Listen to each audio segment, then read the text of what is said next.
What's good, y'all, and welcome to my review for this week's episode of Attack on Titan Final Season. Bro, another banger episode, phenomenal episode, but yo, next week gonna be a banger. Like, from that little teaser we got from the next episode preview, we got some good shit coming along next week, ladies and gentlemen. We got some good shit coming along next week. Now, a couple things I want to talk about real quick before we jump right in. First off, as you guys know, Toonami was last night. We finally got episode 4 of the second half of season 4 on Toonami last night. You guys, by the time this video comes out, my reaction to the dub episode should already be up. It's already up on the channel. So if you guys want to see my reaction to that, follow me, check that video out. Phenomenal episode, man. The voice actor for the dub cast was spectacular. Bryce, especially Chris Hurry, I believe his name is, the guy that voices Ganesha in the English dub. He was phenomenal as well, man. Both of them were amazing, man. So, yeah. Funimation, once again, doesn't disappoint me, man, with the dub, man, for AOT, man. They haven't disappointed me. But yeah, that was awesome. Love that. But one other thing I want to talk about real quick before we jump right into the actual episode is that we only have 3 episodes left with this season. We still only got 3 episodes left. And my man Platinum brought something interesting. Now, my man Platinum's a manga, and he said that there's only 3 episodes. Well, I made the tweet, there was 4. This episode hadn't come out yet, but 3, 4, whatever episodes left. There's not that many. He said mentions that there's no way in hell they're going to be able to get all this material done in these 3 episodes without either A, doing a third core, doing another 12 episodes, or however long it would be, or doing a movie. Now, as you guys know, a lot of people have been speculating, because of how popular or how big the Demon Slayer Mugen Train movie was, that MAPPA is going to try and get in on that money. And of course, Jujutsu Kaisen Zero has also done really well in the box office as well. That most likely we are going to be getting an AOT movie that will actually go over the ending. And it looks, and Joey made his bold prediction about this a while ago, I think a little after the Mugen Train movie came out. He did mention it again recently on one of the more recent episodes of Trash Taste. But it looks like it's going to actually happen. Because it looks like it's going to happen. It looks like we are actually going to be getting a movie that will go over the actual ending of Attack on Titan. Which should be interesting if that is what they go. We'll have to wait and see. We still got another 3 episodes rather to go. So we'll find out soon enough, man. But yeah, looks like they were right, man. Looks like we might actually get a movie that'll go over the ending, which should be interesting. It's going to be curious how they're going to do the ending. If they're going to change it, keep it the same, work with Ishiyama to fix it. We'll have to wait and see, man. We shall wait and see. But anyway, ladies and gentlemen, without further ado, let's just jump right into the actual episode. Also, guys, one other thing I want to mention before we quickly jump right in.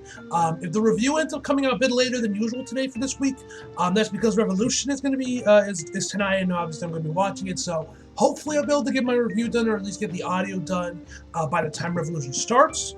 But yeah, I'm gonna be trying to get my review done before Revolution starts. But if the review ends up taking longer to come out than usual, that's why, man, because I'll be watching Revolution.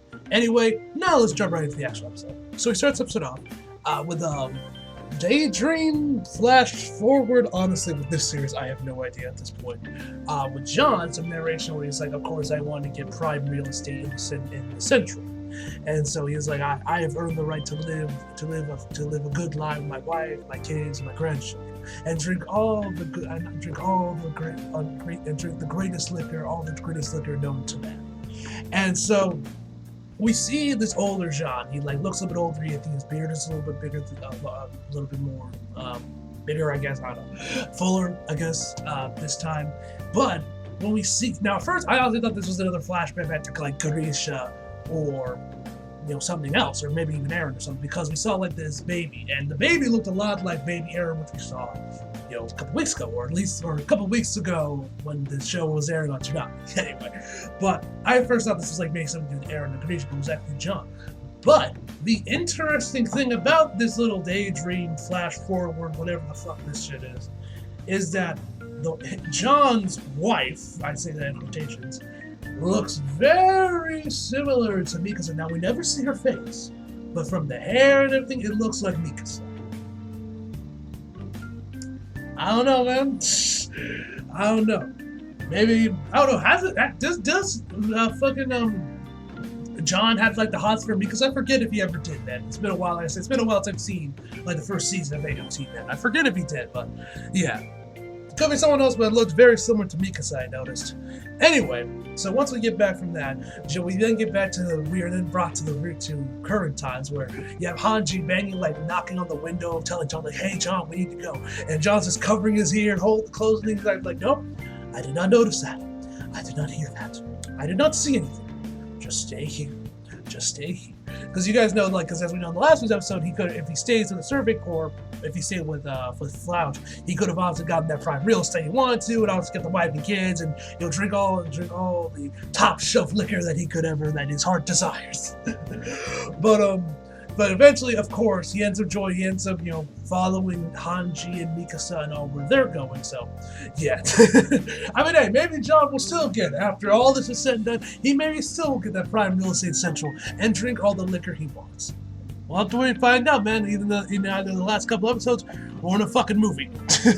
We'll have to wait and see on that, ladies and gentlemen. Anyway, so once they meet up with Hanji, Hanji tells them that Mikasa has filled him in with the plan of what's going on, since she's been gone for the last 3 episodes, and so then they like get inside, and so then when they get inside, this is kind of where we find out that where she tells Levi that he's obviously not unscathed, but he's alive, and also tells them they're obviously working together with the Cart Titan and the remaining of the Marley forces. This is also when she tells them that's to stop Eren. Genocide is a mistake, and she's like, and Mikasa asks how will we stop him? She tells them we need to gather allies that we can rely on, and we're powerless without the helps of them, as well as the Nine Titans, obviously.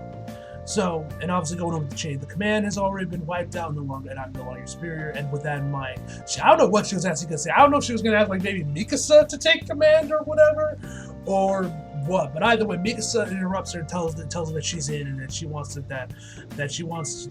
help stop Eren. And that's when John chimes in saying like, what will you do even if Eren can maintain the power of the founding? He only has 4 years left. Also, did anyone else notice something weird with this episode where like it's almost seemed like the audio was like cutting out a little bit? Like John, when John says, if Eren can maintain the power of the founding, it almost like instantly, it's almost like it like kind of like overlapped itself with the next audio clip where he says that he only had 4 years to live, or it was like 2 separate recordings that they tried to like mash together into one.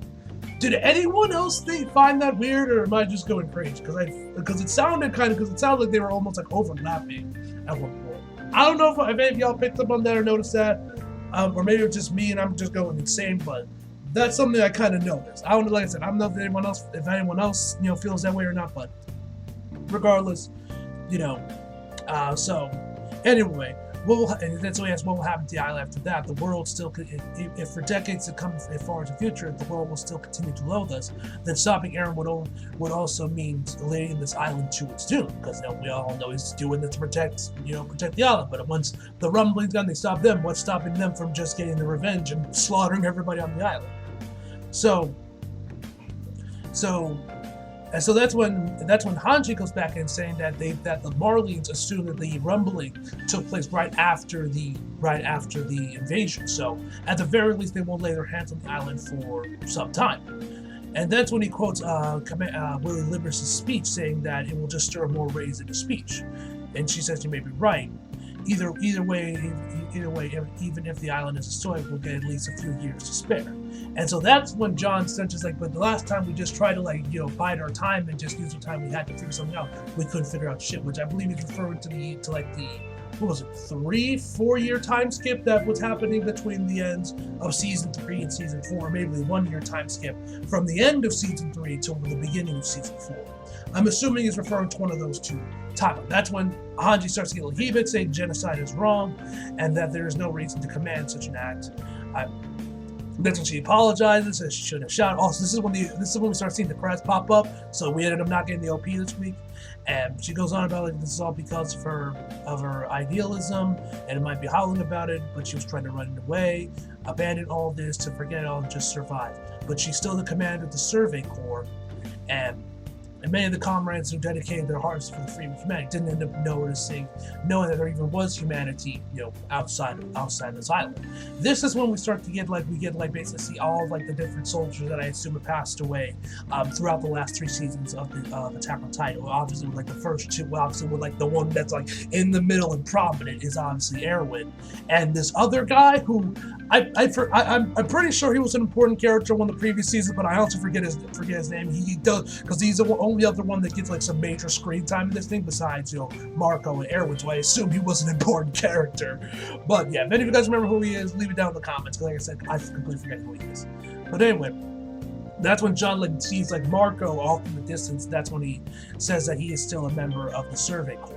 So then that's when we cut back over to where we are now, where Hanji is gathered around the fireplace and is serving and is cooking up some stew for everyone to enjoy for dinner. So as Hanji's cutting up some potatoes for the stew, shout out to Sasha, she says, can someone help me? Or can you guys at the very least stop staring at each other like that? So then the general says, so after all this time of us killing each other, you now want us to sit together and eat stew. Why? What changed your mind? He also says it's quite curious. What made you change your mind? If you guys just left Eren be, you guys would get the world you wanted. Where the paradise for devils. And then Hanji says, as I told you before, General, none of us wanted genocide.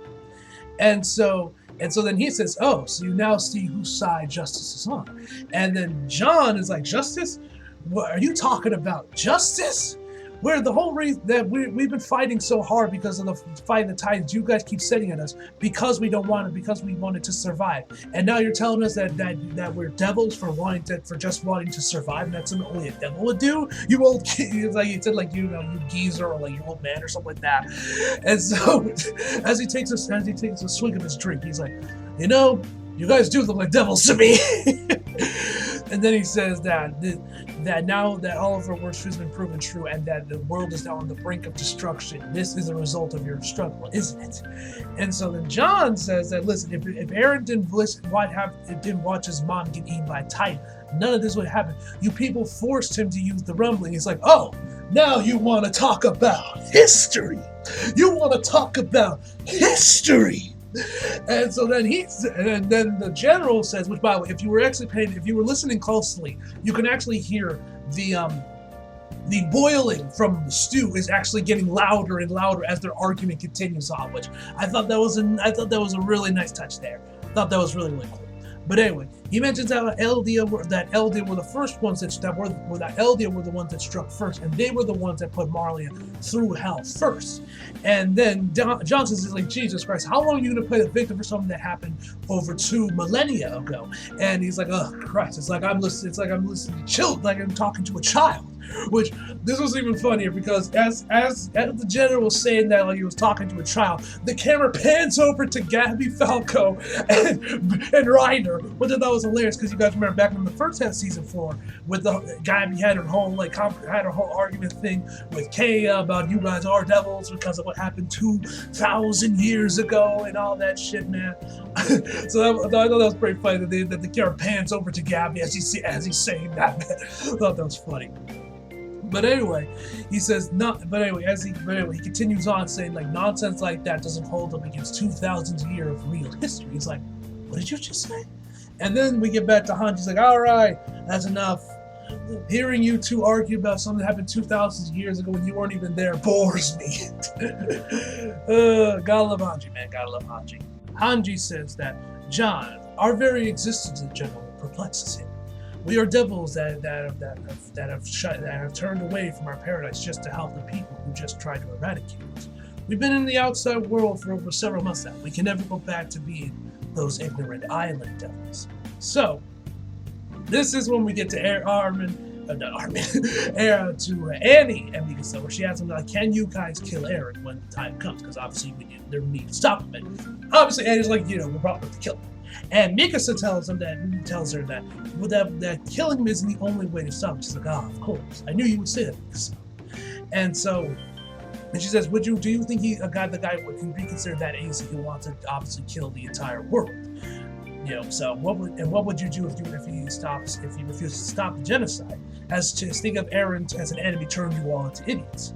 If those from Marleya tried to protect our homeland by killing Eren, you'll end up fighting us to protect him. I'm sure that's how it ended up, right, Mikasa? And so this entire time, I'm like, I'm hoping that we eventually get this throwdown between Mikasa and Armin, because until Mikasa and I don't know why you say Armin, because literally, Ishiyama has been teasing us with this shit since season 1, and he still hasn't given it to us. Hopefully, sometime season 4 we finally get to see this throwdown now, because I've been itching for this, man. He even did the Lost Girls thing, which was the OVA with Mikasa and Annie, man, and we still haven't got this. Give it to me, Ishiyama. But hey, who knows? Maybe Annie is right and they do have to end up killing her. Mikasa will end up trying to stop Annie, and then we'll finally get the throwdown I've been itching for. We'll have to wait and see. Either way, and then she says, I'm sure nothing has ever been more important in your life, or more precious in your life than air. This is when Mikasa grabs out her swords, or not the swords, just like the triggers themselves, and she's like, so you're saying I have to kill you. And that's when Andy, of course, gets like the little spike thing out of her ring, and they're both like kind of like staring each other down. I'm starting to get high. I'm thinking that we're finally gonna get this throwdown between Mikasa and Annie. Of course, no, not. Cooler heads prevail, and I'm like, fuck. So she puts her hand away, and then now at first I thought when she put her hand away and put her weapon away and like put her hand out in front of her, I thought she was like switch it over like hand to hand. We were gonna do like a hand fight, but no. She just put her hands out there basically just to signal to stop. And then she also said the reason that she also has someone she wants to protect, that obviously she wants to stop Eren so that her father, who was in Marley, doesn't end up getting killed.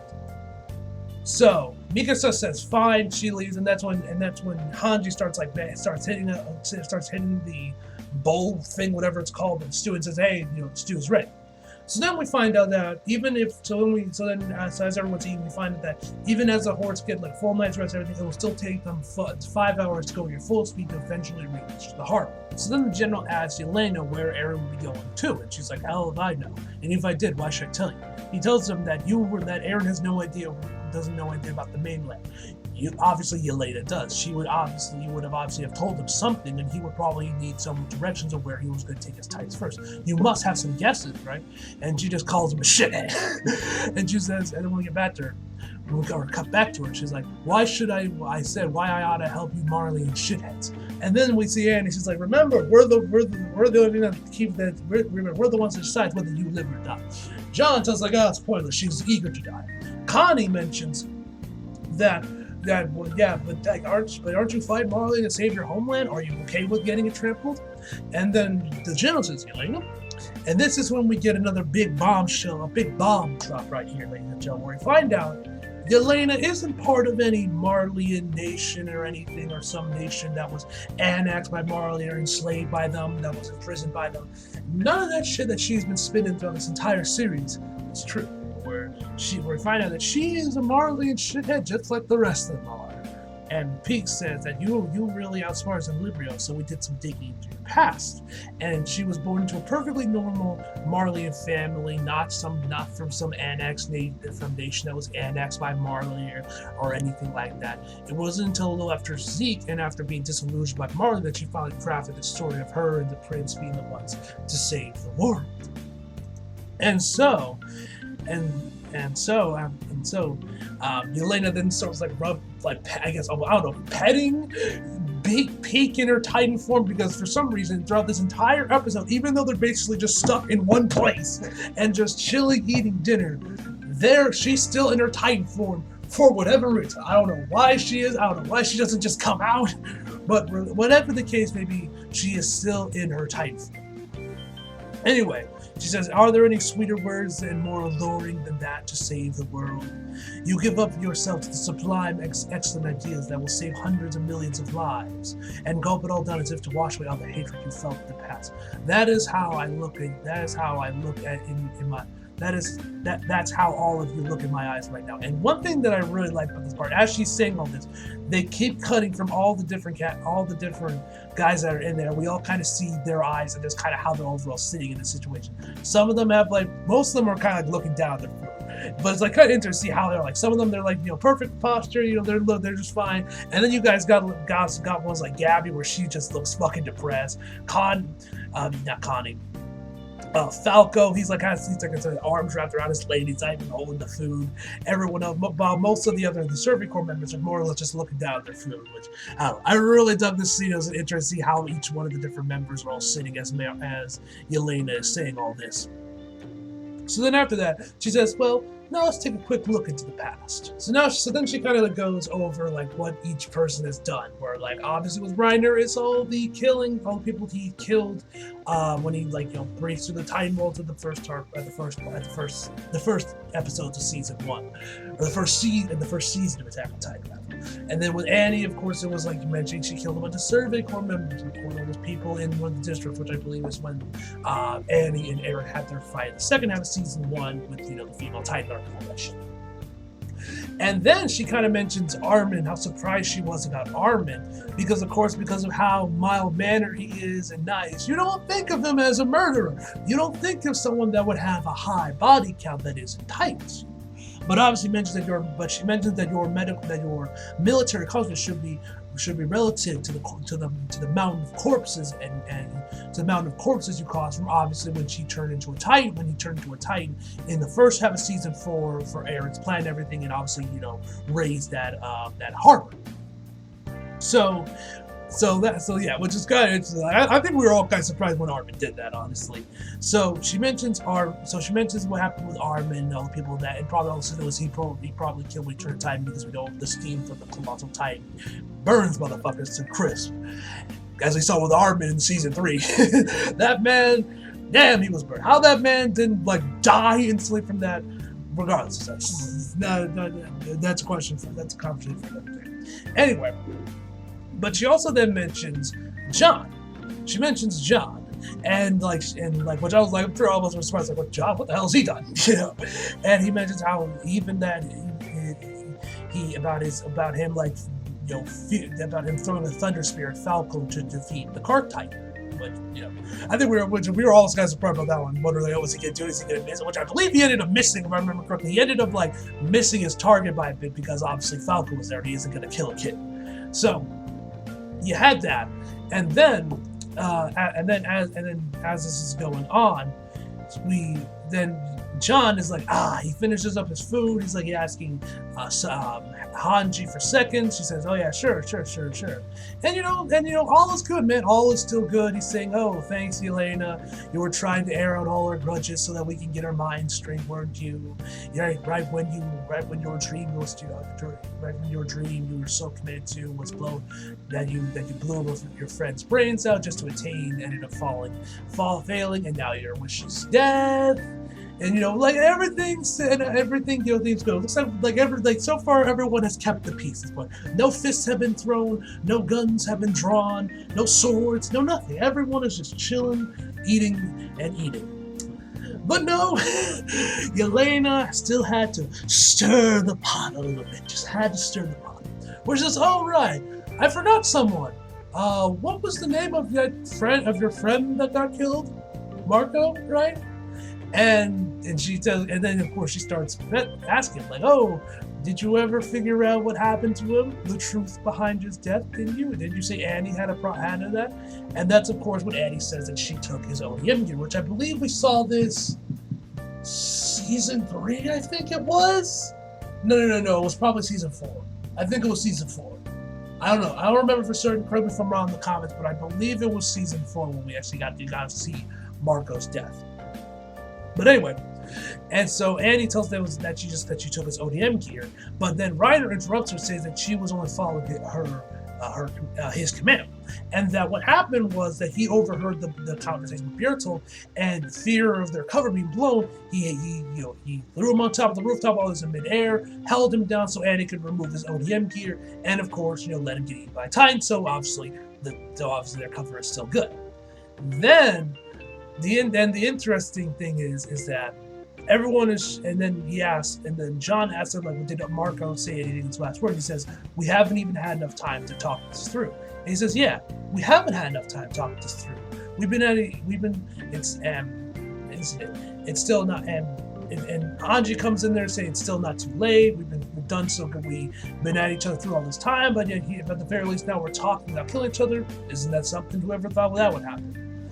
But then But then, I don't know what's up with Reiner. This man clearly got some mental issues. I don't know if this man's got like some fucking identity disorder or he's just that ridden with guilt. Whatever the case may be with Reiner, he just kept on talking. even though Jon was probably very pissed off at Reiner and probably wanted to kill him, he was able to let cooler heads prevail in this moment and just, continue eating his food. But nope. But when Reiner kept his mouth yapping, it was all over. He says, where he said that as I watched him get eaten, I wonder why Marco's being eaten. And then Hodge is like, what? I don't know why. And she was like, huh? And I was wondering if she was either confused by the fact why he was being eaten or the fact that he kept talking. But either way, he says that he fell into a rage. And then he fell into a rage and killed that Titan. He claiming that, and then when Jon says that's enough, and then he says you're saying guilt messed up with your head, right? But then he keeps on talking. He says, "Don't forgive me.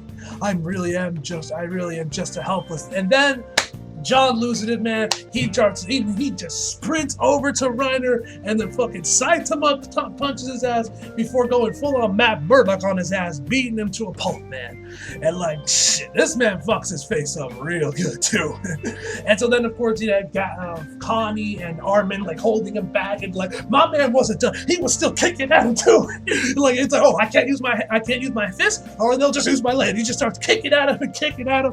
But then Gabby ends up taking the last kick from him, and she's like holding her midsection. She's like, she says apologize, and then it goes on and mentions that our wish was for us to be forgiven, was our wish to slaughter you all in paradise, and we wanted everyone in the world to accept us, to forgive us. That's why we kept hoping for the devils on this island to go away, and that now my mom, my dad, and everyone Liberia will be gone because of that. And she like apologizes again, and this is when she actually like full on does the whole like gets down on her hands and knees, like bows, like puts her hands together in front of her, like puts her hand, like has her like forehead touching her hands. When like someone is like really apologizing in Japanese culture, which you see all the time in anime, she's like going all the way down, man. Which shit, you know Gabby's down bad when she's doing this, especially what we've seen, especially from how far where she was at like the start of the season 4 to where she's now, man. She's really down bad. But anyway, she begs Jon to help them and to assist them and to stop the rumbling and help them, stop Eren. So that's when Jon tells Armin and Connie to let go of him, and he ends up walking away. And then and Hanji's like, wait, what about your seconds, Jon? And so Gabby and Falco are thinking that most likely he's actually not going to help them. But as we see a little bit later on, to get a little ahead, Jon is the one that wakes up Gabby and tells her, and she's like, oh, are you helping us? And she's like, yeah. And he's like, yeah, of course. But right before that, we get something that's kind of interesting. I thought was interesting, where once he leaves, Gabby starts crying, thinking that they lost Jon, and it looked like the general was actually about to maybe console her, because he was like reaching his hand down towards her, but he ends up like pulling it back, which I thought that was a little interesting. And then then we get then Levi gets a little bit screen time, and it's like, you guys are so loud. Gotta love Levi, man. Gotta love Levi. So then we get to the next day, and that's when, like I said, that's when Jon is the one that wakes up Gabby. Which I found kind of hilarious is how he wakes up Gabby versus Reiner. Because with Gabby, he starts like lightly rubbing her shoulder, being like, "Hey, wake up." While with the Reiner, this man grabs him by the collar and starts shaking him down like he owes him money. He's like, "Hey, Reiner, wake the fuck up! How long you gotta sleep? Your injuries are already healed. Come on!" He's like, grab his collar, shaking him down like he owes him money. I just thought that contrast was hilarious. But anyway, once everyone gets on the carriages, they're obviously going over to where the harbor is. And then actually he obviously apologized to Gabby and asked her if she's okay, and she said fine. And then he looks over at Reiner and says, "You're not getting an apology from me." It's interesting how Jon interacts with the Bronze. One he likes, the other one he despises. Funny. And then actually Annie asks him, like, "Oh, what about me?" And then that's when Pieck shows up. And we find out that, of course, The Jaegerists are controlling the harbor, and they have obtained control of it. And they mentioned that they get there by the steam engine, obviously, you know, the railroad and trains, which we did see them a little bit build them, which I didn't know they actually had like the train built, because I don't think we ever saw the fully built train in the first half of season 4 during those flashback episodes. I don't think we did. We might have. If we did, correct me if I'm wrong in the comments. But excuse me. But I'm pretty sure we never end up seeing like the full finished built train. I think this is the first time we saw the actual finished built train.